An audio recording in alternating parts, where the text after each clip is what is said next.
Isola to come up and speak to us today.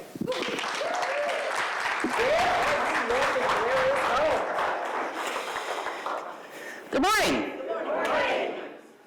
Really? Good morning. Thank you. She just woke you up. It's actually perfect. I always enjoy when songs fit so seamlessly into what the conversation is about. Even though you kind of had you might have had the title or a little bit about it, but even if you didn't, it fits beautifully. But I want to start with a joke about a cat. Just kidding.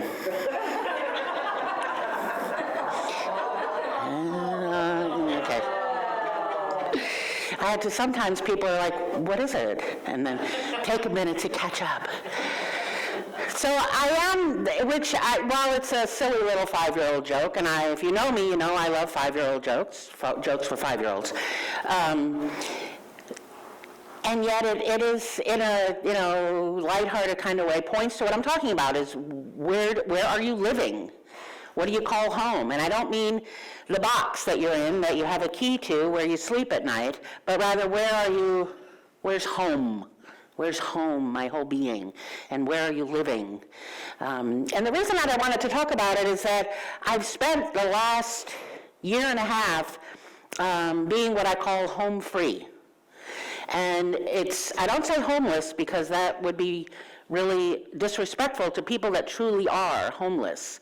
I've had a place to lay my head. I've had, I've not gone without. But I say home free because I don't have something that I would refer to as my home or a house. And it really, part of it was by choice, part of it was not. And it always comes back to, so what am I going to do with it? Anybody ever get something sort of laid at your footsteps and you're kind of like, seriously? Like, really? And we kind of push a little bit and we're like, no, this is not. Well, if you're like me, you're like, no, how do I get around this? No, how do I make this different? No, how do I ignore this? How can I, no, it's not real. No, there has to be something, this or something better, right? And I just try to, affirm it away. Instead of just going with what is, like giving my full attention to what is, even if I don't like it, right? Where am I living? One of my favorite, anybody here, and you may watch the reruns now, but watch MASH, like when it was on, and now of course, there's multiple channels that you can totally binge watch it. Of course, 12 years or 20 years of binge watching. But there's one scene that I really, that has stuck with me for years since I first heard it, because it kind of speaks to in many ways how I have lived my life, how I try to, and that is when Charles Emerson Winchester first comes comes on the scene. If you don't remember Charles Emerson Winchester III, he's a little bit of a snob. He's wealthy. He comes from upper class Boston. He's raised with a silver spoon in his mouth. As far as he's concerned, he's God's gift to the world, particularly to the world of surgery and medicine. And so when he first arrives at the MASH unit, of course, everyone else there refers to it as meatball surgery, right? And you just do it. Soldiers come in, they're wounded, you do it fast. It's kind of just a free-for-all. You cut and you do what you need to do and get them out to a hospital where they can get further attention. Well, because he's new, he moves exceedingly slowly compared to everyone else, which sort of clogs up there's lots of patients waiting to be tended to. And so he gets pushed and he gets, you have to pick up the pace. You have to do this better. You have to do this quicker. And his response is, and I can't imitate it, but just imagine a very snooty, Boston accent, full of himself. He says, "Gentlemen, I do one thing, I do it very well, and then I move on." And of course everyone is like, "Oh, excuse me, let's roll out the red carpet." But there's some truth in that. There's some truth in this. I do one thing, I do it really well, I do it with excellence, I do it with my full attention, and then I move on. And I think it's a very powerful way to live, not from a place of, I do it very well, and that's what makes me so fabulous, and, God's gift to the world, but to allow us to see, where am I living? Where's my attention? Because we live where our attention is. We talk about the past, we talk about the future, but they're unreal worlds. They're unreal in the sense that the past is the past. I mean, it's real in the sense that it happened. I can look back on it.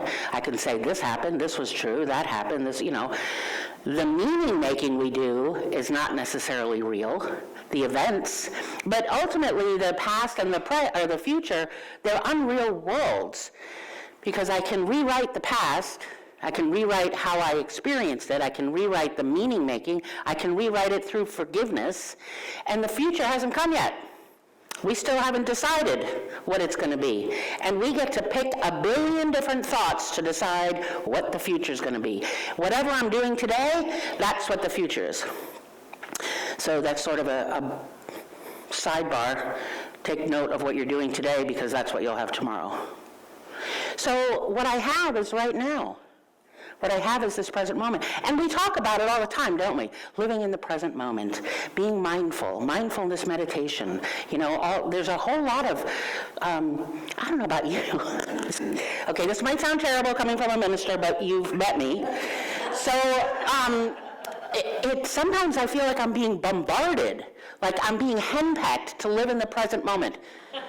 Right? You live in the present moment. What do you're stuck in the past. You're just dreaming about the future. What about today? Right? Or, of course, as I won't say the whole saying, but if you have one foot in the past and one foot in the future, what are we doing? Yeah. Okay, I don't need to say it. If you don't know the answer, ask someone afterwards. There's a bodily function happening on today. Okay? That's somebody just goes, oh. I just saw a face go, oh. But yeah, because they're not real worlds. For the most part, they're just not real worlds. It doesn't mean there isn't value in noticing. It doesn't mean there isn't value in paying attention, because we take from the past and bring it forward, right? And we can dream about what's in the future and do today what I want my dream to be in order for my dream to happen. But what I want you to ask yourself and to take away today is that we live where our attention is. So where am I living? We live where our attention is. Where am I living? So far, in the first, where are we, 15 minutes in or so? Yes, 15 minutes in, 16 minutes in. How many different things, where has your brain gone other than here? It's okay, I wouldn't be insulted.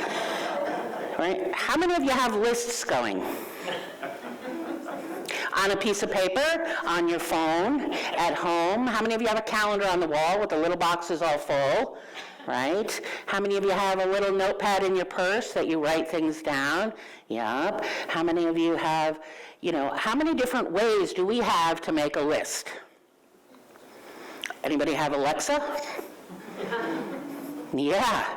I talk to Alexa. I think I talk to Alexa is that little dot from Amazon, right, that you can talk to.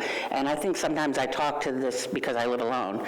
That I used to, when I had a husband or a roommate, and instead of talking to them and going, hey, could you put milk on the grocery list? I'll talk to this little electronic dot, and I go, Alexa, put milk on the grocery list. And Alexa makes a grocery list.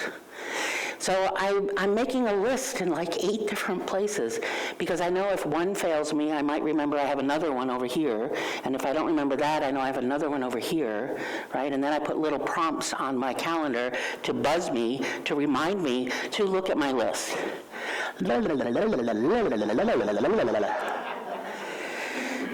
We live where our attention is.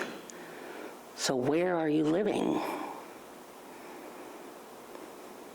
Where are you living? You don't have to answer it now. It's something to take away, to notice as you move through your day. But why is it important? Why do I care? Why would I care about, and why do I sometimes have that sensation of being henpecked about, oh, you're living in the present moment, oh, you have to come 7 o'clock Wednesday nights, mindfulness meditation, you have to be there so you know how to be mindful. Why do I, or listen to this podcast, or read this book, or, about being mindful, about being in this present moment?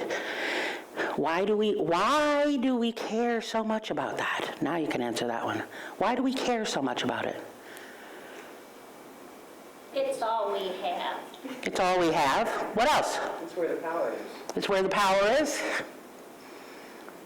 We like to create. Yeah, we like to create. It's where we are. It is, yeah. Why argue with reality?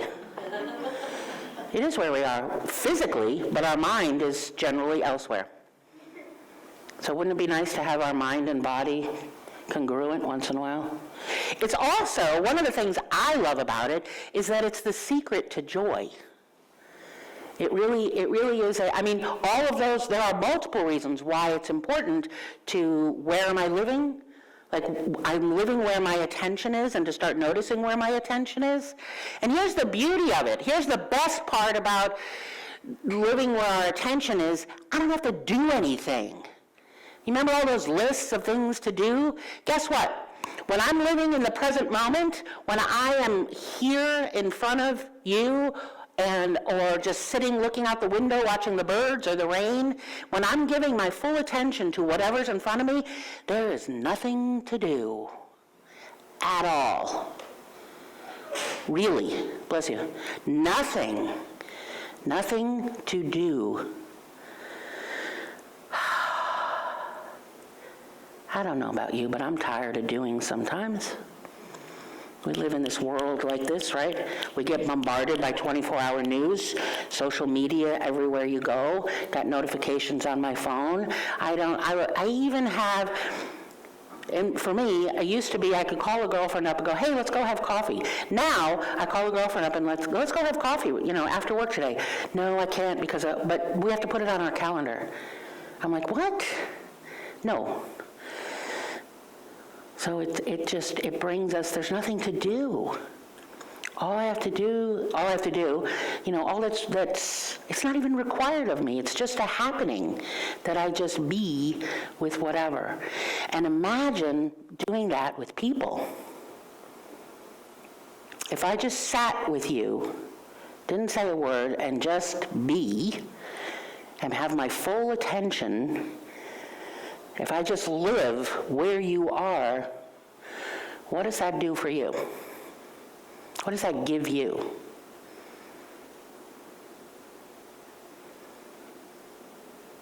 Someone cares. Yeah. Connection. And not that someone cares up here, but you actually feel it. Joy. Yeah. Peace. Make you center. Yes. And you don't have to say a word, right? You don't have to say anything. Even if the person speaks, I don't have to say anything. I just live where my attention is. I just have my attention with you. And just by doing that, you discover that you are cared for, probably more than you've ever realized. You will discover that you already belong. There's nothing to do. There's nowhere to go. I don't need or want anything from you. You already belong. You're already loved because you are. How would that be? How many of us experience that frequently in our days? How many of us spend our time reading books and articles and listening to spiritual leaders and doing maps and journaling and whatever so that we can get to a sense of belonging? I'm guilty. And guess what? When I live where my attention is with you, just being there, what awakens for you is that you already belong. You don't have to do anything. And it's a powerful, powerful practice. Because, and this is the joy part, is that the joy comes in because when we live where our attention is, and we're in that attention space that's just in front of us, it's not a trying to get somewhere, and it's not a head experience. All of a sudden we are embodying. It's coming to full life within our body, within our heart. It's not a mental, cognitive pursuit, but all of a sudden we are embodying that which we are desiring. Kind of funky, huh? It's like a giant paradox. All of a sudden I'm embodying what it is that I'm desiring without having to do anything. Anybody okay with that? Yeah, so remember those lists? Yeah, I can do that another day. I can do that another day. One of the, it is a practice. We do have to look at where the brain is going. So take a look. So it's been 8 minutes since I asked how many things have you thought of in the first 15 minutes. How often in the last 8 minutes has your mind gone somewhere else? It's okay. It's fine. It's the idea of noticing without a judgment. Oh, look, I was noticing. Those sure are a lot of colors on her jacket. Right? It's a little distracting. Right? Yeah, it is. And it moves my attention somewhere else. Right? And looking at just something catches your eye outside the window, or the light changes, or somebody moves, or somebody sneezes and I say, bless you. Yeah, my mind would voot, voot. Right? It's what the brain has been taught to do. Do you know every second your brain is bombarded with 11 million bits of information? Guess how many you can actually process? 40. We live where our attention is. So where are you living? And extend that to where am I living? Where's my home? What does home really mean? Not the building, but what does home really mean? And when I'm home, when I'm embodying that which I most desire, I am living my Christ potential. I am living my faith. I am living my most noble self. Because I'm not in my head. I'm just with you, listening to your terrible cat jokes. Right? There's this, one of the stories out of the Gospel of John. It was one of my favorites. I really like the stories when Jesus, the ones that are written where Jesus sort of is poking at disciples. Like, I can almost see him rolling his eyes, or like, how many times do I have to say this, people, right? But this one story is, and it's not designed to be funny, but it reminds me of we live where our attention is it's the night of the Last Supper, and Peter is, Jesus is walking with Peter, and they're walking along, and he's already said that someone's going to betray me, and then Peter notices a different disciple going a different way, and I can almost see Peter, like Jesus and Peter kind of standing like this, talking to each other, and Peter looking over Jesus' shoulder, watching what the other disciple is doing, and Peter keeps asking Jesus about the other disciple. And finally, the last thing Jesus says to him is so what is that to you? Which is another way of saying, one, it's none of your business, and what is that to you? Where's your attention? Like, you're standing here with me. Hello? Can you not just hang with me? Tomorrow I'm not going to be here.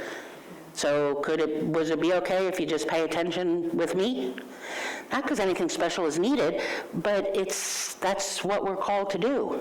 Human beings are biologically created to connect. We live where our attention is, so where's your attention? Myrtle Fillmore, this is one of my favorite letters that Myrtle Fillmore writes to somebody. You can tell that they've written in and asking about scripture, particular scripture. And what the writer is referring to is the Lord's Prayer.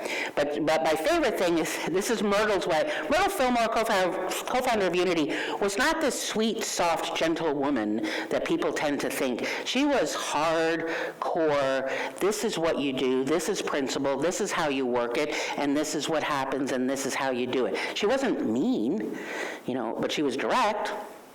She was very compassionate, but compassionate doesn't mean soft and fluffy and pink frosting. It means integrity and truth and living where your attention is. Right? So I'm attending to you. But she says, so a woman writes in, and from the letter that Myrtle writes, it's obvious the woman has sent a newspaper clipping in that's about scripture. So this woman clips out something from the newspaper that includes scripture from the Our Father. So Myrtle Fillmore says this: "Surely, dear, you are not cluttering up your mind with such things as the clipping you enclosed discusses." It gets better. "If so, it is no wonder you do not make more definite progress and realize healing here and now." Ow.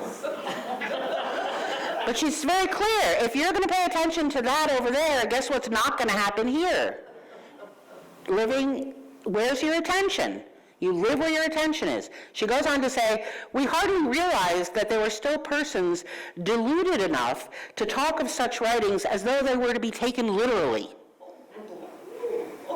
And the way in which these old, narrow-minded rulers translated and interpreted the few scriptures they had to take from the Bible does not encourage a wide-awake thinking individual to accept them as truth." Now comes the really good part. "You'd better get out of the South. You'd better get out of the South. You are likely to slip into their superstitions and hallucinations. No joking, it's foolish for you to spend your time thinking that God tempts man or leads him into temptation by the devil. At least if you take the word tempt, as it is commonly used by modern English." Yeah! So she's saying to this woman, where are you living? Not obviously physically, geographically, get out of the South, quick, right? But she's saying to the woman, where are you living? Where are you putting your thoughts? Where are you putting your attention? Are you just here? Where is your home? Because if you're thinking about being tempted, or that there's something out there, more traditional thinking, the devil, or, God will tempt you, or there's evils, and if we're spending time with that, guess where you're not?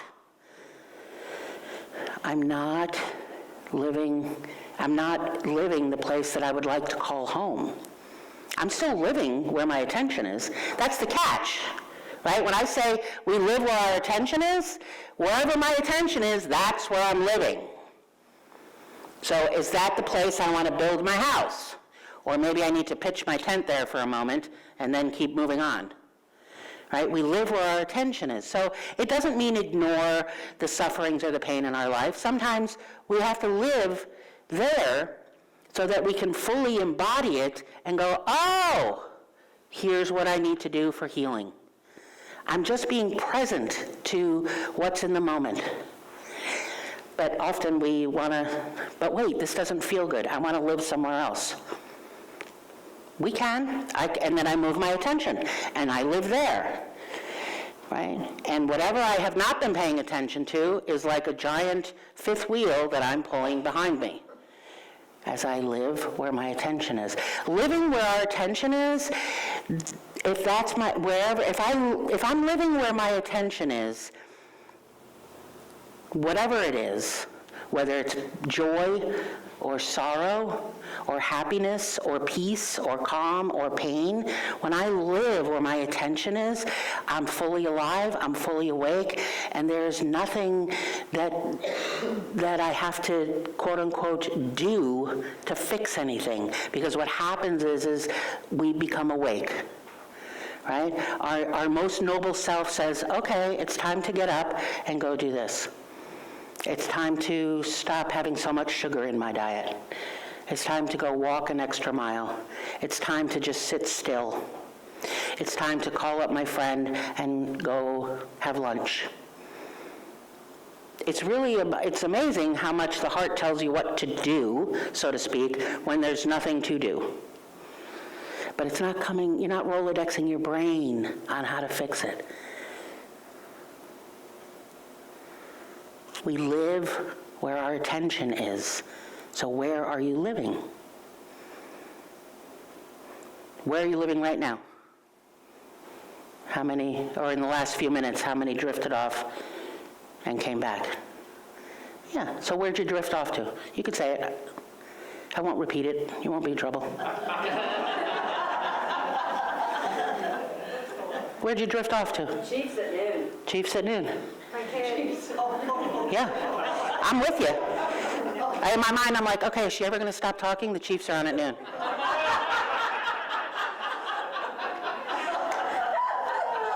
I'm with you.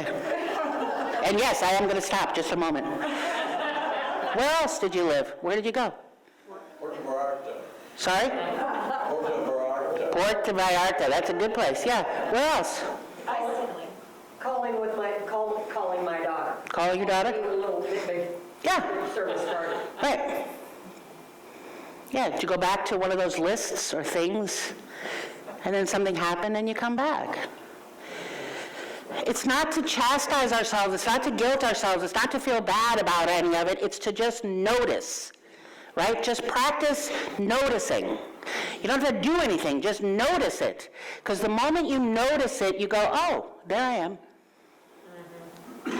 And the minute I notice, oh, call my daughter back. And then you come back to something else.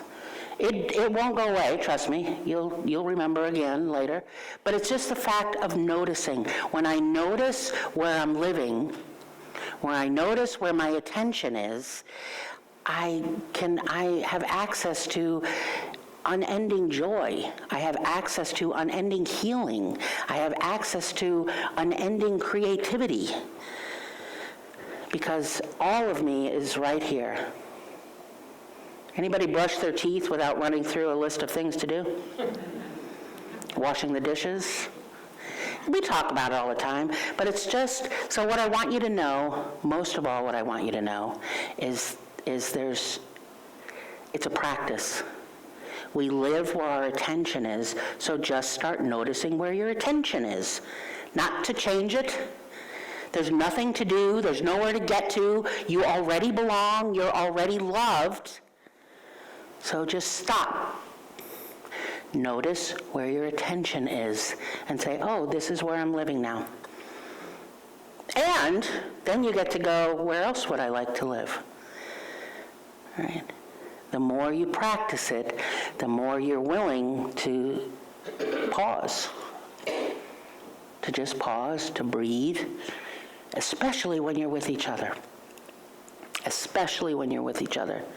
We live where our attention is, so where are you living? Where are you living? What's your home made up of? What's your home made up of?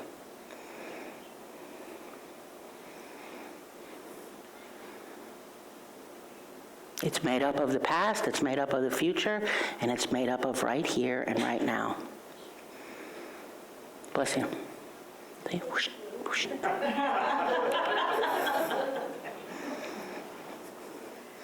Take a deep breath in.